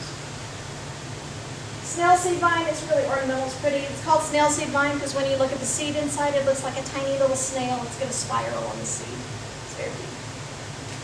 What are these plants telling you? You've got plantain, burr clover, partridge pea, which I like. I mean, it's a good plant. It's not a bad plant. And crabgrass. This is telling me that there's a lot of disturbance in the area. So whenever I see, especially when I start seeing crabgrass and burr clover, that's telling me that the soil is trying to heal itself. Not the soil is trying, I'm anthropomorphizing, you know what I mean. The soil is healing. These plants help do that. Plantain comes up in real eroded soils. And partridge pea is actually a nitrogen fixer, so it's a good thing to have in the soil when you're trying to reestablish health in your ecosystem. And these are telling me that there's been a lot of disturbance. Now, disturbance is not a terrible thing. It happens, but when it's continually disturbed, that's when the problem is. Kelly, what did you call that clover? B-U-R-R, clover. Burr. When you see fauna like this, you're seeing raccoons and blue jays, raccoons and blue jays, raccoons and blue jays, raccoons and blue jays. Urban. Beat us. Feed us, feed us, feed us! That's right, yeah, no kidding. And look how cute that raccoon looks. That raccoon will tear your face off. It really would. And those blue jays, they're pretty, I mean, and look how gorgeous they are. I think we take them for granted because they're so common. But golly, what a beautiful bird it is. But yeah, he's a stinker too. He robs nests. There's all kinds of things. But anyway, so these are really adaptable species that will do pretty well just about anywhere. And if all you see are these kinds of species and not other species, then you see that you probably have a more disturbed habitat. It's got a lot of calories, but not a lot of good structure, not a lot of good calories, not a lot of diversity in those calories. And probably some people who are feeding feral cats or something, because raccoons usually eat the feral cat food. How about this? Oh, this one I should have read up on here. 2 different kinds of foxes. You got your red fox and you got your gray fox. Well, I'll tell you, because Red here. yeah, we have them. Here? So, well, not this space, but they are capable of being in the area. How close are they? Like, So they're a Best dominant style? species. They're a dominant species throughout central Texas. But they're more, okay, so if you're looking at a red fox versus a gray fox is more cat-like yeah, and red fox is more dog-like. yeah. And so the gray foxes are able to climb trees. They're not as aggressive, but they're able to exploit an urban habitat much, much better. They're a lot more tolerant of people than red foxes are. They're able to climb trees and escape predators. The predators that you oftentimes find in an urban environment are dogs and cats and people. So if you can climb a tree, you can get away from most of those. And they can take down a cat, so they're good. But anyway, you'll oftentimes see that. So a gray fox will usually outcompete a red fox in an urban area. A red fox will usually outcompete a gray fox in a rural area. Interesting, huh? Except when you add this guy. Oh, coyote. Yeah, coyotes will outcompete everybody everywhere. Doesn't matter whether it's an urban area or a rural area, the coyote is dominant of those two species. So the fact that a coyote is so adaptable to an urban environment means that they do have a lot of competition of resources between gray foxes and coyotes in urbanized areas. Is it just size or is it also pack? So you mean the body size Yeah. of the animal? They just tend to compete for the same resources and the same territories. And the gray fox can sometimes be prey for the coyote as well. Red fox isn't good. Not so much red foxes. They're just too, well, they do, yeah, okay, they do compete in the same way, except they're not always prey of coyotes. But coyotes will still be dominant of those two species. They'll coexist, but the coyote is going to dominate territory and calories every time. Okay, that's really, I think, the big story here. I did want to tell you about something, though, that was really exciting. Just last week, you may have heard about the Texas Alliance for Fish and Wildlife Conservation.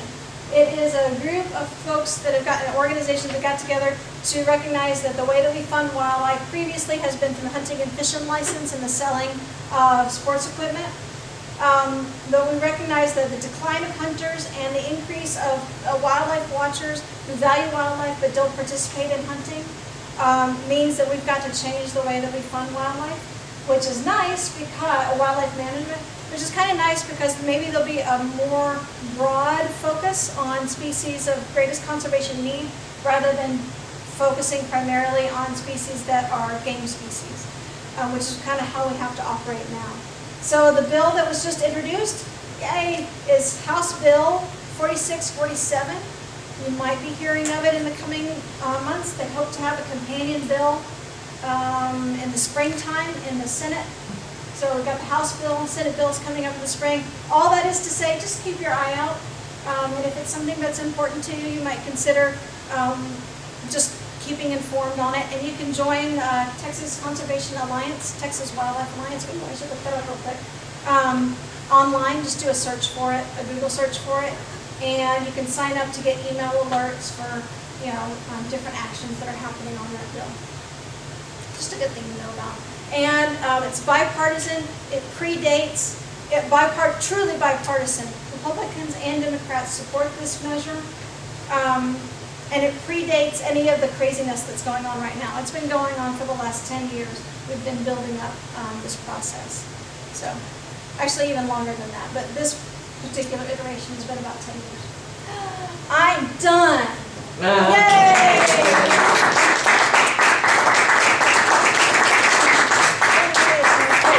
Don't have any questions? Any more questions? This is a pretty interactive presentation, so that's good. Yeah. I do have a question. I just want to say, I have a super hummingbird license plate. Yay! Oh, you do? Yeah. I never It's really see those. I have one too. Oh, you do? But I was the first one in Bastrop County to get it. I'm the first one that I've ever seen to have it, so. Yeah. Yeah. I love it. People ask me about it all the I time. know, they're Yeah. beautiful. It's really lovely. And so those go to non-game conservation projects. And you can go online and see those projects. Just type in horned lizard license plate projects, since the first one was the horned lizard. Or Texas Conservation Plate, also that's what it's called. And look at the projects that you've helped fund, which is pretty cool because they're really neat projects.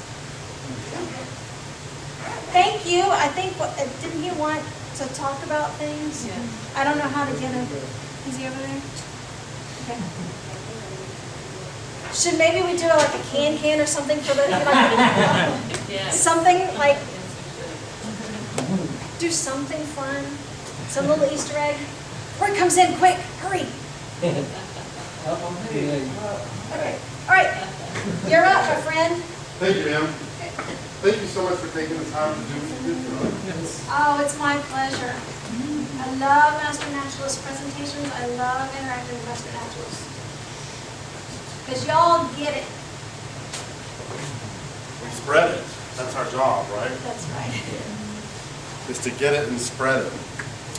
So we have 9 more classes. We always have